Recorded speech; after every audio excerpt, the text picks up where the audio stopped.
2025 के सीएम बनी है मनीष पत्रकार। 2025 के सीएम बनी है मनीष पत्रकार। अब जइबत जस बिहार, नाही मिली जनता के प्यार। अब जइबत जस बिहार, नाही मिली जनता के प्यार। अब केतनो लड़ब चुनाव, मिली न तहरा भोट हो।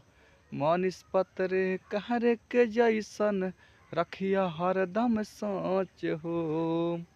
अब केतनो लड़ब चुनाव, मिली न तहरा भोट हो।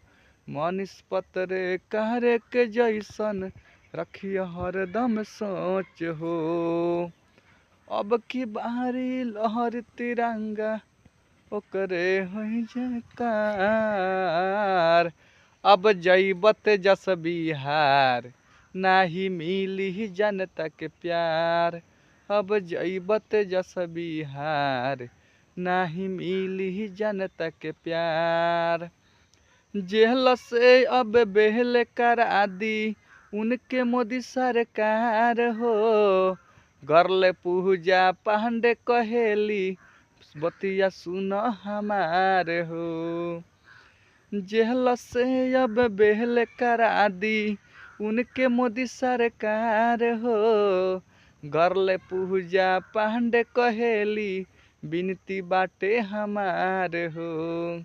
कृष्णानी दर्दी के अब होई गीतकार।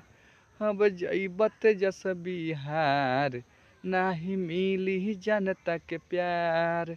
अब जइबत जस बिहार, नाही मिली जनता के प्यार।